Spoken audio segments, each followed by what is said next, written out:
Our team, welcome back to Plastic Surgery Untold. I'm Dr. Johnny Franco, also known as Austin Plastic Surgeon. And we got our celebrity crew back again and a little blast from the past.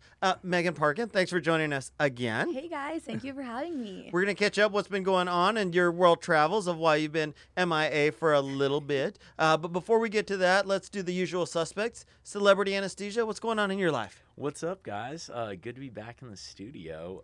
Not much, man. We've just been chugging along, trying to grow the business, the growing pains that come with growing a business. For people that have forgotten, because we haven't filmed anything in probably about 3 weeks, what's the business? So, yeah, my partner and I started our own anesthesia group. It's called Celebrity Anesthesia. We're covering a couple of surgery centers around Austin, also cover 3 surgery centers in Chicago, and then a couple places in Grand Rapids, Michigan, as well as a couple office-based plastics spots. So it's good, man. It's growing. So for the 1 or 2 doctors that are listening, if they need anybody, Celebrity Anesthesia, he's your man. Shout. Sounds like you're busy. It has been busy, and it's been growing like crazy, which is a good thing. I can't complain, but that's meant a lot of long nights and a lot of phone time with my partner. Hey, how are we going to cover this? How are we going to do this? Moving parts around, but it's been great. Awesome. Yeah. Well, congratulations. That's Thank super you, exciting. Thank you, yeah. It's always it's a double-edged sword. It's exciting. It's nerve-wracking. It's all of the above.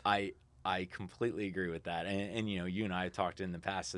The bigger and the bigger and more people that you're working with, the more people that you answer to, the more things that can go wrong. It is a complete. The higher you are at the top, the more people you answer to. 1,000%. 1,000%.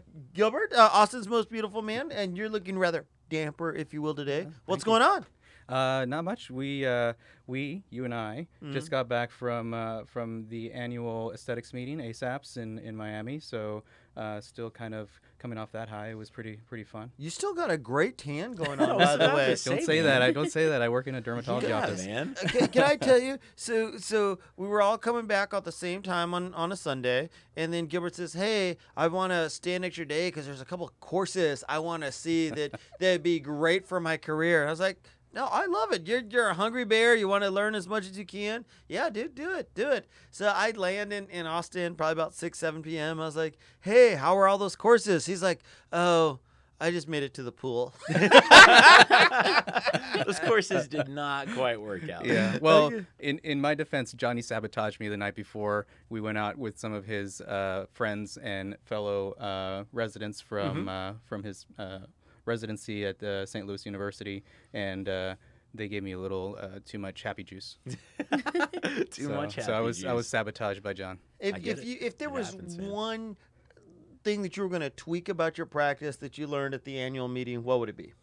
So I picked up a lot of really great little pearls and tips. One of the ones that really stood out is the new injectable we talked about a few episodes ago called Quo for cellulite of the thighs. Cellulite of the butt. I actually picked up some tips on doing some treatments for the thighs. Oh, great. That was really, cool. really cool. What about you? I actually I took something called the Ritz-Carlton course. So there's some people Of course that you did. No, it's all based on customer service, and so That's they very actually cool. bring some of the leadership people from the Ritz-Carlton in and about customer service and how you can improve that. Because I mean, take a city like Austin. I mean, and you work with a lot of them. How many great providers are there? And so it's like, what can you do to make your practice stand out? Yeah. And you've seen that as a business owner yourself. And then second is, they say something like, where's the wow? So how do you make a wow effect from everything that you're doing? Because there's a lot of good treatments. People have a lot of choices. People don't, they think they have to have it, but you will survive and life will go on without the things that we do. Absolutely. And I'll digress for just 2 seconds. I'll give you the Cliff Notes version of the story they told. So, there was a family that was there for a week vacationing, and their little one had a teddy bear. So per standard, run a little late to the airport, rush out, get to the airport, realize no teddy bear.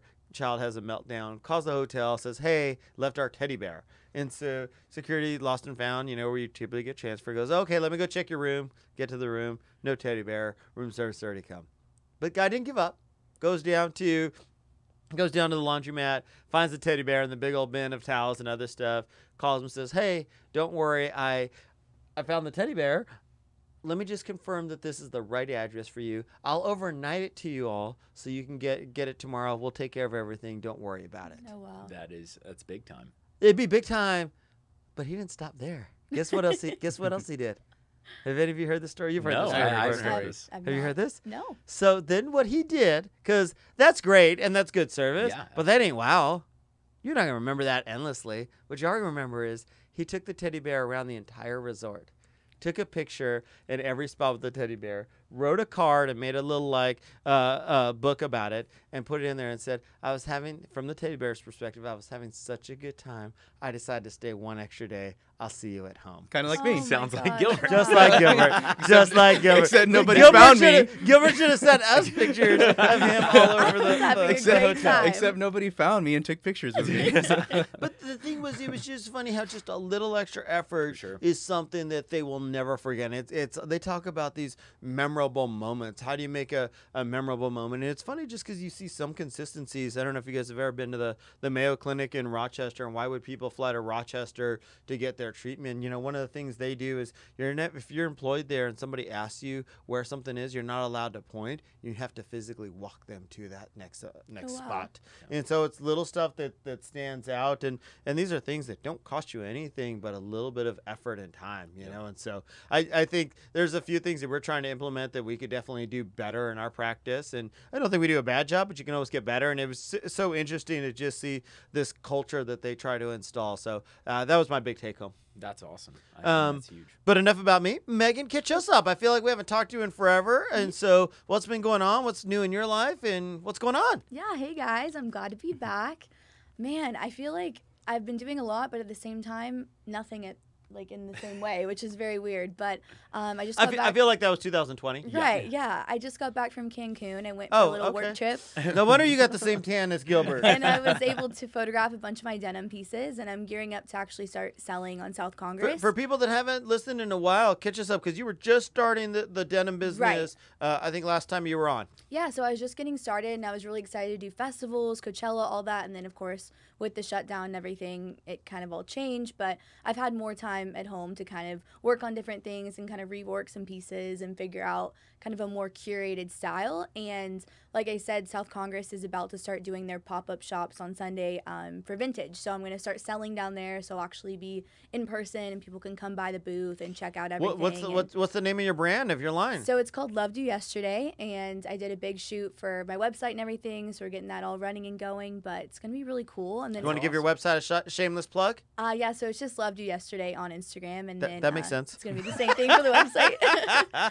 And then other than that, I've been doing a bunch of home renovations, and I've actually been trying to do what I can do myself on my own. So I've been painting a kitchen, I painted my bathroom, I've done hallways, a little bit of landscaping here and there, but then of course with the winter storm, kind of had to start all that over. So it's been enjoyable, but a lot of hard work at the same time. We're still doing a little office tweaks, so if you feel like you're bored or need to freshen up your Yeah, skills. if you guys need a painter, I'm feel here. free to come in any time. Be careful about volunteering your services. Okay. He will 1,000% take you up on that. Honestly, it's a good workout, and it's pretty fun because it's like that instant gratification. You For can sure. see it done, and you're like, wow, that looks great. And I feel like sometimes it's a mental break from kind of everything else you have going on. Absolutely. Right.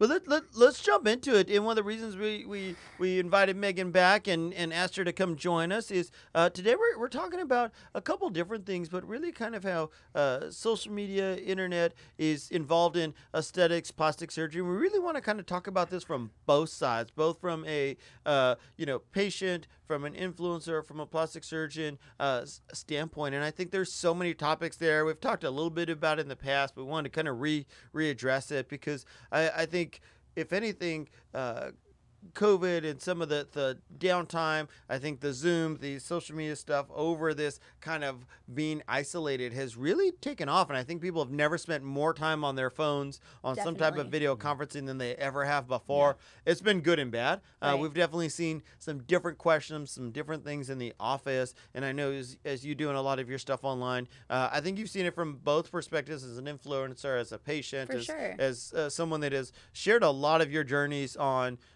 social media and YouTube and a few other platforms. Yeah, definitely. Like you said, I've noticed that I've been getting a lot of interaction online lately, and I think it's because people have had that time to be on there.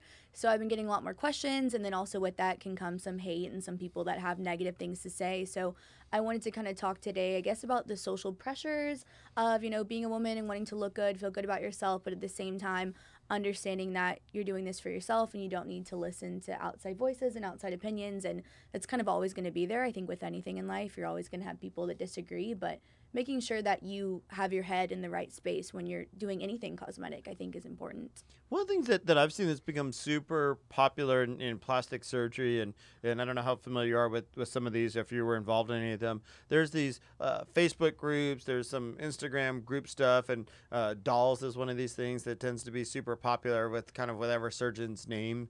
And I always think it's a little bit of a double-edged sword, because I think there can be some really good information on there. I think it's nice to have a support group. But on the flip side, also, I think you have some people who, may just be people whose comments, I don't know if they come from a good place. And unfortunately, sometimes we have patients that either post some pictures of themselves either before or after the surgery, and then I think this is what you're alluding to, is some comments are made that can sometimes be very destructive when people are, number one, to just put yourself either a naked or bikini or somewhat revealing picture, and no question, if you're having surgery on a certain body part, it's something that obviously you've thought a lot about and something that you want to enhance. And I think the two parts of that is, one, people being aware of that. If you're making comments, you're making comments to a real person, and if they're putting themselves out there, they're asking for support, for help. And I think trying to make any comments that you do be constructive, in terms of a good place. Hey, here's what I did to recover. Hey, yeah, that's something that maybe you're concerned about that happened to me. I talked to my surgeon. This is how we work through it. I think those type of things, but just making overly critical statements, I think, is hard. I also think people get very brave behind the closed curtain of the internet, where there's no accountability in terms of what you say. And Gilbert and I were talking before the show. The other thing, too, is you got to be careful where you're getting information from whenever it's social media, World Wide Web, because there's no internet police. No. And so some so-called experts may or may not have any knowledge. And this is anything from injectables to surgery to something. You want to jump into the conversation we had this morning? Yeah, I mean, I think so. A lot of times these people, these patients come in because they have insecurities about certain body parts or certain features that they, don't feel comfortable with. So they come and seek your help. Right. And so I feel like, their self-esteem is already kind of, a little bit low or basically, like John said, in need of some support and need to be built up. And so, to your point, I think that, when with these negative comments and stuff, it just hurts the patient more. It just makes it more difficult. And to kind of piggyback on what you're saying, like you said, there's nobody out there who's monitoring any of this stuff. I don't know. I mean, I feel like it's a sensitive subject anyway around it. I just don't think it's productive in any way, shape, or form, to be demeaning to anybody online. And I think what's difficult is you get these keyboard warriors, as I like to call them, out there, and behind the scenes, behind their computer or behind their phone, they can beat their chest and say this and that and whatever about you, but no one would say that to somebody's face in person. You wouldn't go up to some random stranger at the mall and be like, ugh, that's disgusting. I can't believe you had that done. That is so not PC. It's so against the social norms that we have in place. But online, it's totally normal. Right. And unfortunately, that is the double-edged sword of having this constant transparency and everybody being connected constantly. You do have some of that. I think something interesting too, kind of going back to what you said about the groups, I think when you're going into a surgery or procedure, it's normal to want to find a group of people that have gone through this or can give you advice and have maybe had this procedure so you can kind of see how it turned out on them. But I think it's also really important to realize that obviously everyone's body and face and whatever, you're at a different starting point. So it doesn't necessarily mean that even though the procedures might be exactly the same, your outcomes might be different. And those, there's a lot of factors that go into all of that with, what you started like before, what you chose to do, how you kept up, your results, all that kind of stuff. So I think, you have to also go into it with an open mind of like, you're going to look unique and like yourself. Absolutely. And that's kind of the point, you know, you're building upon something that you already have, you're enhancing yourself, but to understand that you're not going to come out looking exactly like these people maybe you're seeing a photo of, even if you're getting the exact same thing done. And that's what's hard, because I do think that there is a lot of benefits to some of these groups. I Right. think there's a huge upside to the world of social media. I've said this many times that, you know, this thing says open the black box of plastic surgery. Mm-hmm. So to your point, you can see all the process. I think the support groups are great because there's a lot of things that either you forget to ask your surgeon or just talk to. And there's little home stuff like, hey, you know, this was the sheets that I use. Hey, here was the, you know, what I wore to my surgery. Little stuff that you're probably not going to ask your physician about. And I feel like for as much as, you know, there can be negative connotations and comments with all that, I feel like it also has opened it up to be kind of destigmatized in a way. And I feel like a lot of women are really supportive. Like, wow, you look great, girl. I'm so happy for you. I'm excited for you. Your results look amazing. And I feel like that also is very healthy and positive as well, that people can feel comfortable talking about what they've done, and then also kind of having that transparency so other people can know that maybe this was something they did or something they have the option to do further down the line too. Because support groups aren't a new thing. It used Yeah. to be in person. The benefit of those in-person closed groups is it was a closed group. Right. Everybody, there's like this circle of trust that comes in, and you have a moderator. And I think just not to get stuck on the group stuff, but I think it's super important because I think it's something that's here to stay. I think there's so many positives, but you know, if people thought about it like, hey, this is an inner circle of trust, like everybody coming in here, one, just treat each other with respect, you know, two, you know, make this a positive. If somebody's really having a hard time, you know, encourage them to get back to their physician, encourage them, you know, to ask those questions, you know, and I think there's ways to point out concerns, but help them in the right direction. Just saying, hey, Megan, you know, you don't look good, you know, your right eye looks different than your left eye or something like that. Stuff's not helpful, you know, Right. and it's trying to push it in the right direction, and knowing that everybody's almost in a circle of trust in these small groups, and being careful about that. Totally agree with that. And, you know, I think what I've seen, and I think you guys can echo this, for the most part, it's overwhelmingly positive what I see. It's just few and far between that you know, there are bad apples, the keyboard warriors that are out there. And I think for patients or anybody that has been subjected to that, you know, realizing that hurt people. It's not a positive person that's coming and saying those bad things about you. So, you know, have some empathy on your end as well, and realize that's probably not that's not a good and healthy person in any respect that's saying those things about you. And everybody can get their feelings here. I'd love to get Megan's feeling because she's got a huge following. But, you know, we get people that make negative comments when we post before and after pictures or a surgery. There's one person who comments on every video we do and it was tag some other surgery because this person does it better. And it's like, okay, but I mean, I don't really know what you want me to say. Thank you for the feedback. So it's funny because I don't know that they realize, and obviously I can't see every comment all the time, but you know, stuff still like hurts a little bit when you see this, no matter whether you're a surgeon, whether you're an influencer. I'd love to get Megan's take on this because you are putting yourself completely out there, you know, and for the most part, we try to do as good a job as possible. You know, does everything always turn out exactly as we had hoped and wanted? Obviously not, you know, but we always work hard to try and get there. And it's just, it's interesting when we get bad reviews, when we get these, I mean, I take them personally and seriously. I mean, and not that, you know, I want to blow each one out of proportion, but we definitely, and Gilbert and I have talked about this, whenever we get a review, we look at it and say, okay, but let me take this seriously. Is there something that we can do better? Sometimes it was a misunderstanding. Sometimes it was just something that happened. Who knows? Sometimes there's like, hey, this is a process we can make better. So we do take all those comments and reviews seriously.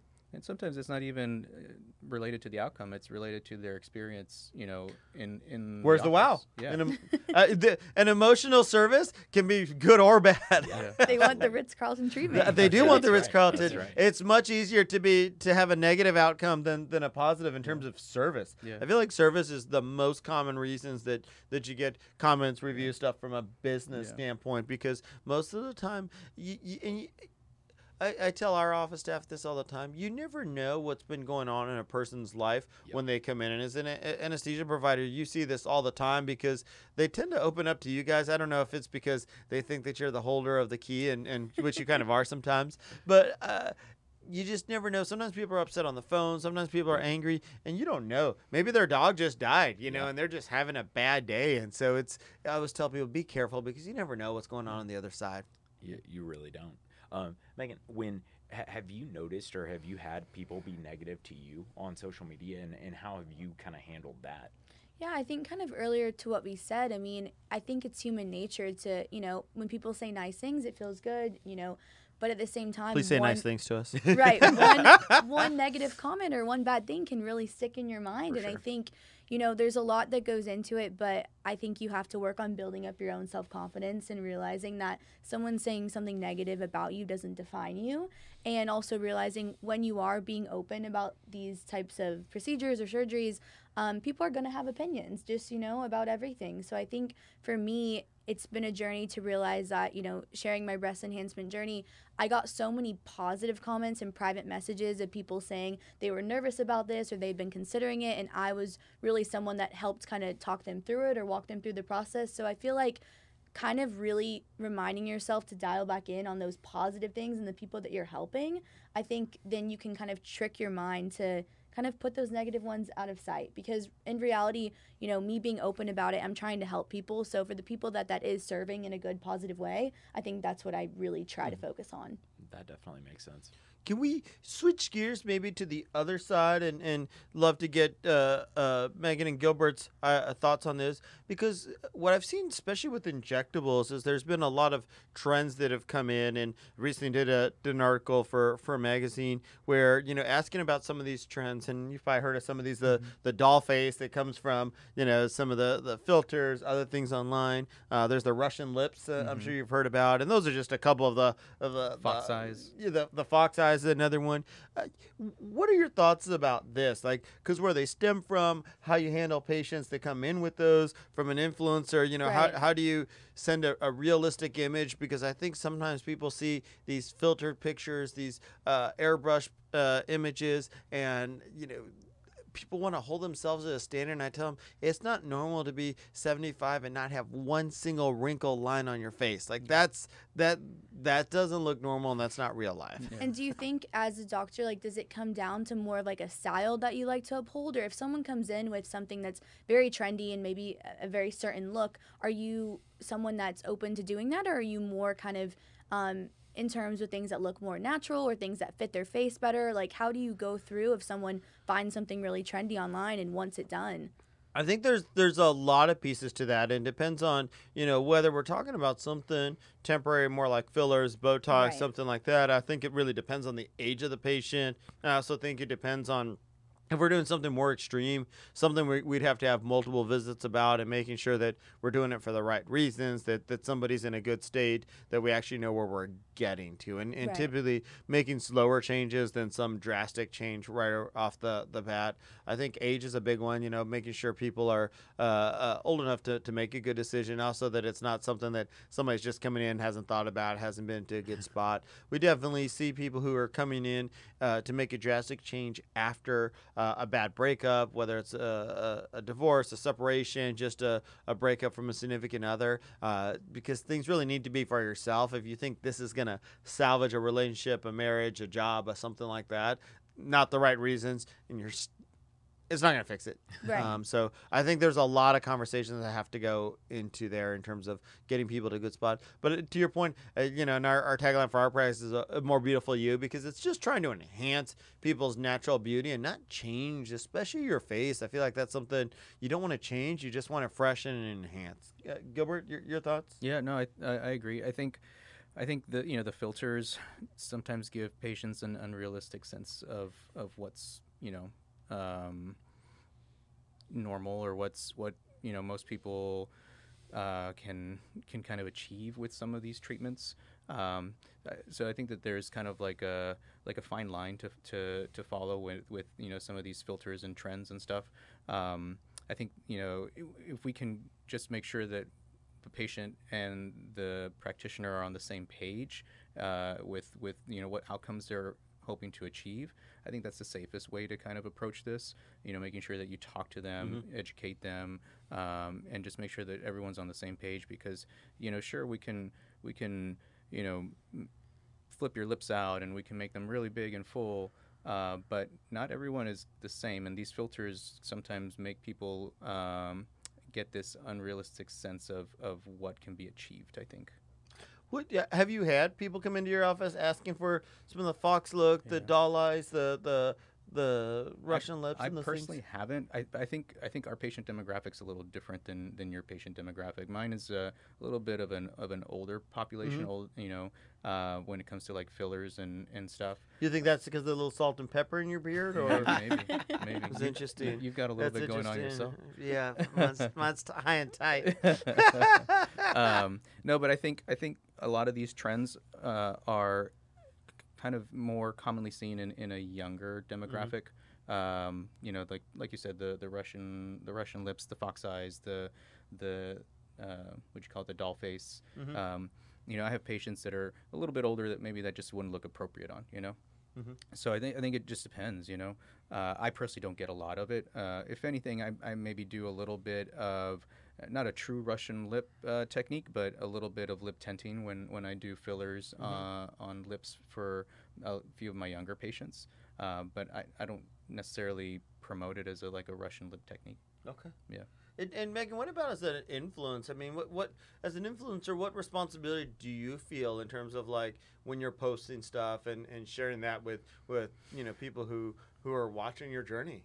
Yeah, I think there's a good balance, obviously. I think everyone on social media wants to look good. You're most likely probably presenting something flattering of yourself. On an average, how much time do you spend filtering and airbrushing a picture you post? Honestly, I don't. Honestly. I don't do it a lot. Maybe if I have a blemish or something going on, but I also don't like the more than 3 hours? No.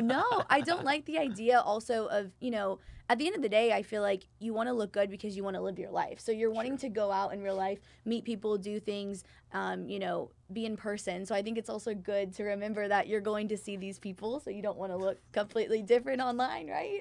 Like, I don't know, especially if you're dating and you're going out and stuff. Like, so it sounds like this is a sore spot on some of your Tinder dates. Have you I had feel somebody? like I've seen it from the opposite. I've seen it with guys, honestly. But no guys come up to you at one of your Tinder dates and said, "I didn't recognize you. I've been sitting across the hall." Thankfully, no. But I mean, I feel like I would. But you've had that where you've walked up to somebody and been like, "You uploaded your prom picture. You're 40 now." Yeah, a little bit. Yeah, which again, Is there a story you want to share with us about a recent? Oh man, I don't know if I have a specific one, but I think. Just in general, I think as a person in general, whether you're looking for, to look through cosmetic things, you want to see what someone did or what they look like, or you're just meeting people online, you need to understand that someone in, 4D in real life, it's probably not going to look exactly the same as that certain angle in the photo and everything. Like, it's just, it's a good rule of thumb to just understand that, I think.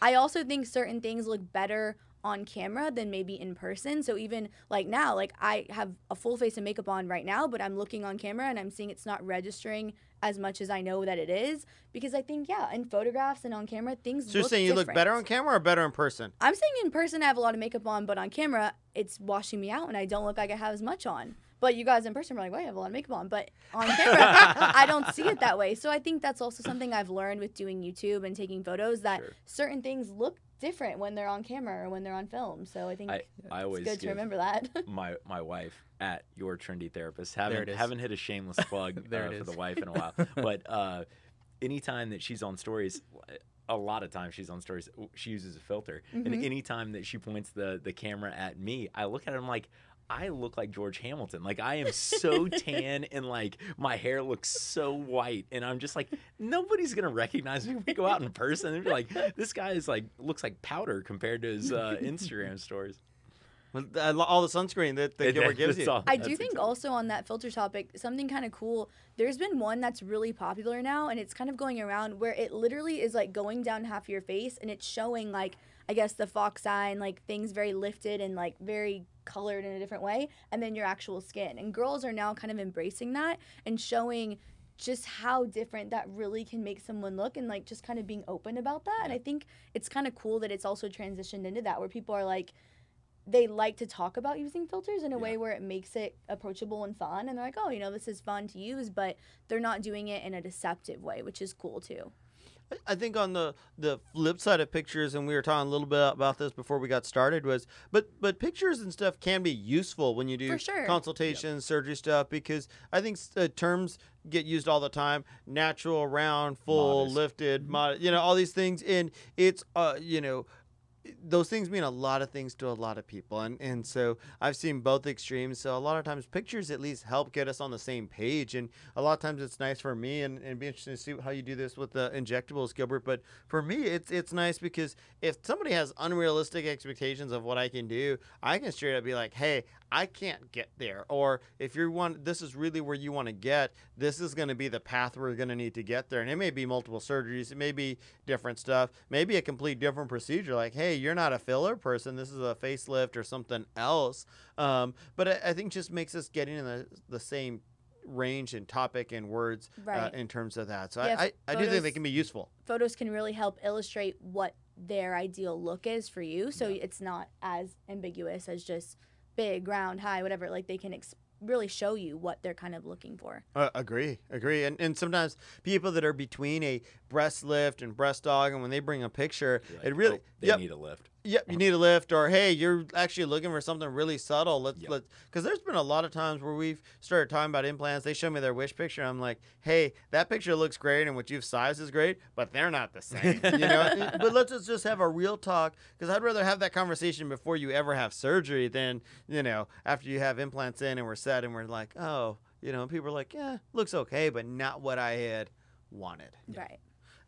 What about in the injectable world? Do you use wish same. pictures very much? I mean, I have patients come in saying, yeah, I want fuller lips, or yeah, I want my cheeks higher, or whatever.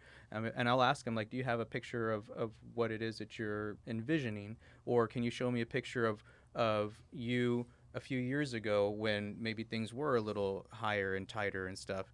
And I'll use that as a guide, and I'll be able to tell them, yes, I think we can achieve that, or no, I think that might be a little unrealistic with what I can do for you, but let me refer you to my good friend Johnny Franco. So I'm talking I about. think that's a really cool thought of, even for like maybe the older patients coming in, having a photo of them when they were just a little bit younger, wanting to look refreshed and still like themselves, but something that they once had that you can kind of restore for them. Because That's then really at least cool. it's them. It's still Right. them. Yeah. It's not some celebrity. It's not some Instagram crush like Johnny says. It's them, and you're trying to bring back that youthful look. So that's a cool thought, that people can also remember that they don't have to bring in one of a celebrity or some person they found online. It can 5 just years be a ago, 10 photo of years ago. themselves that they really liked, a time where they thought they looked really good. Yeah, when I was 18 and wrinkleless. I did have a question, and you guys might know the answer to this. As far as I thought of it when we were talking about the Instagram filters. That basically is like augmented reality, right? It's like augmented reality in real time. It's changing the shape of the face. It's changing different dynamics of angles and the jawline and everything. Do you guys have that in the aesthetic world or in facial aesthetics? Like, there are some programs. I was thinking, I mean, that would be a cool opportunity, and I think a really neat use for that kind of stuff. Not necessarily in a negative connotation way like it is in social media, making people feel bad that their face doesn't look thin enough or slim enough or whatever. But if you'd be able to take a picture of a patient's face and raise the cheekbones a little bit or make some small changes, There's a program. I don't remember the name. I think we talked about it before, where you take 3 photos of yourself, one full like head on, one at like a 45-degree angle of each side, and then the program kind of creates this image of you, and then you can kind of play with it and mess with it, and like, let's say, okay, we want to augment the cheeks. This is what one syringe of filler would look like on your cheeks. That's really interesting. This is what 2 syringes of filler would look like on your cheeks. This is what your lips would look like with half a syringe. That kind of thing. We're living in the future, man. Yeah. No, it's cool because there's a couple of new